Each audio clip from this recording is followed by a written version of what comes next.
Bharatiya Janata party के चुने हुए सांसद, विधायक, मंत्री उसको शेयर करते हैं, उस फेक न्यूज को, उस डिसइंफॉर्मेशन को। अधिकांश मीडिया है, स्पेशली जो नोएडा के कमांडो वॉरियर एंकर हैं, वो उसको गॉस्पल ट्रूथ, सत्य वचन मानकर अपने टीवी चैनलों पर लगा देते हैं। उस पर पूरी शाम, पूरी रात, पूरे दिन बहस होती है। इतनी बड़ी खबर आई है कि एक इजरायली फर्म 30 जगह चुनावों के साथ हेरा फेरी करता है, हैकिंग करता है, डिसइंफॉर्मेशन कैंपेन करता है, जिसमें भारत भी शामिल है। मोदी सरकार की ओर से चुप्पी क्यों है? हिंदुस्तान की सरकार को जवाब देना पड़ेगा, और जवाब इसलिए देना पड़ेगा क्योंकि फेक न्यूज फैलाने में ये एजेंसी भले आपकी मदद करे, फैलाने का काम आपका तंत्र भी उतना ही बखूबी से करता है। फेक न्यूज जिस तरह की देश में फैलाई जा रही है, हमारे नेताओं के खिलाफ, हमारी पार्टी के खिलाफ फैलाई जा रही है, उसमें कितना हाथ बीजेपी की आईटी सेल का है और कितना योगदान आपके ऐसे तथाकथित पार्टनर्स का है जिनको आप लेकर इस देश में आए हैं। इस देश के प्रधानमंत्री के 60% फॉलोअर्स जो हैं वो फर्जी हैं, इसके बारे में कोई चर्चा नहीं है। 18,000 ट्विटर अकाउंट बीजेपी के फेक न्यूज फैलाते हैं। 18,000 ट्विटर अकाउंट है। ये बीजेपी के फेक न्यूज सरगना टीम फैला रही है या ये इजराइल की कंपनी इनकी मदद कर रही है, ये तो बताना ही पड़ेगा। आप सबको पता है कि फेसबुक का जो संदिग्ध भूमिका लोकतंत्र को ध्वस्त करने में पहले से रही है, उस पर सवालिया निशान लगातार उठते रहे हैं।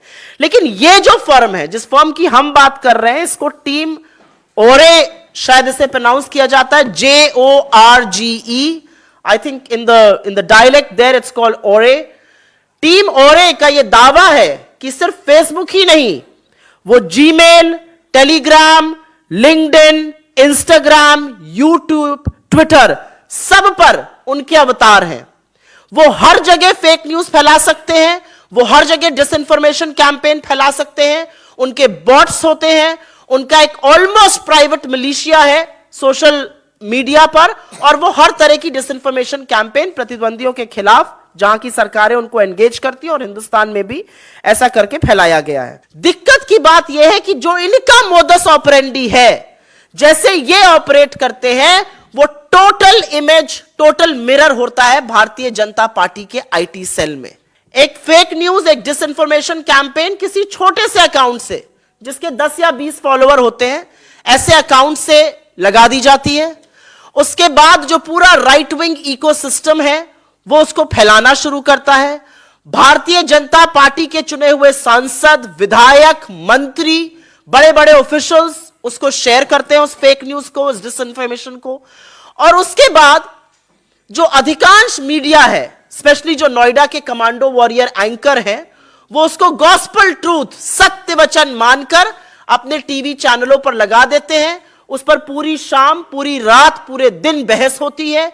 एक नैरेटिव बिल्ड किया जाता है, लोगों के दिमाग में एक ये संशय डाला जाता है, और उसके बाद जब इसका पर्दाफाश होता है तो ये सब लोग चुप बैठ जाते हैं, क्योंकि the damage has been done. और मैं आपको एक उदाहरण से ये बता देती हूं। ये फोटो है मिस अमूल्या लियोना की। इन्होंने ओवैसी जी की किसी रैली में, उन्होंने ओवैसी जी की किसी रैली में पाकिस्तान जिंदाबाद के नारे लगाए थे। हमारी केरला स्टूडेंट यूनियन एसोसिएशन की जो मीवा जॉली जी हैं, वो राहुल गांधी जी से केरला में मिली, उनके साथ चली।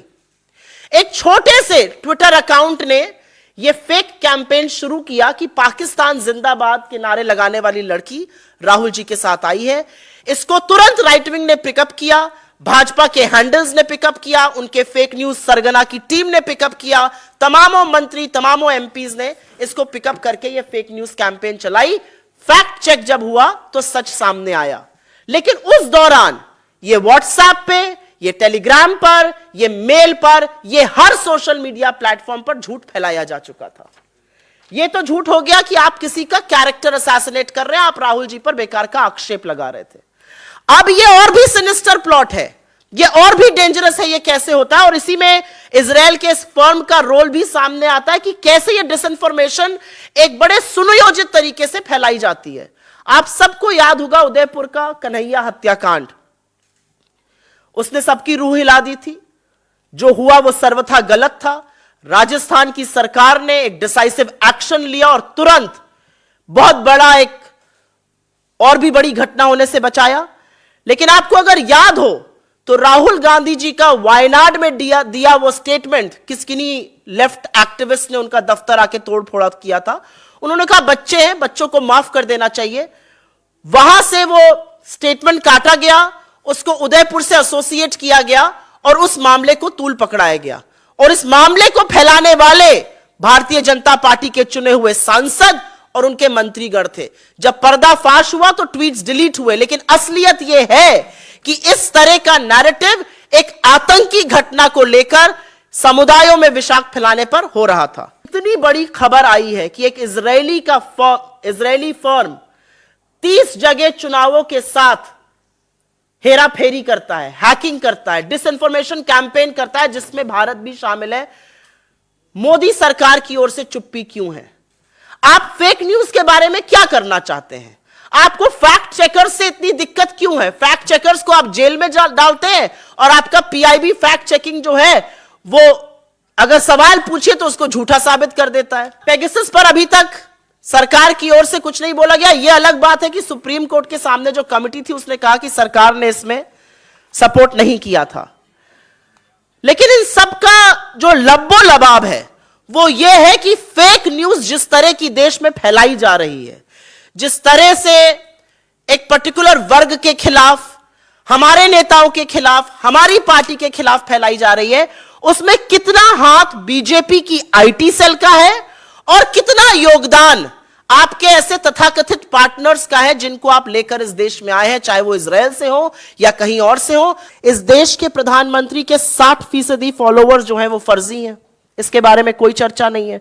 आईटी डिपार्टमेंट 60% इंस्टाग्राम पे इंडियन इन्फ्लुएंसर्स के लगभग 16 मिलियन खाते नकली हैं।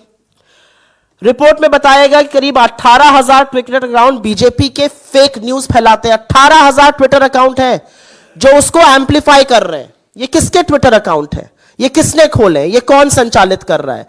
ये बीजेपी के फेक न्यूज सरगना टीम फैला रही है या ये इजराइल की कंपनी इनकी मदद कर रही है? ये तो बताना ही पड़ेगा।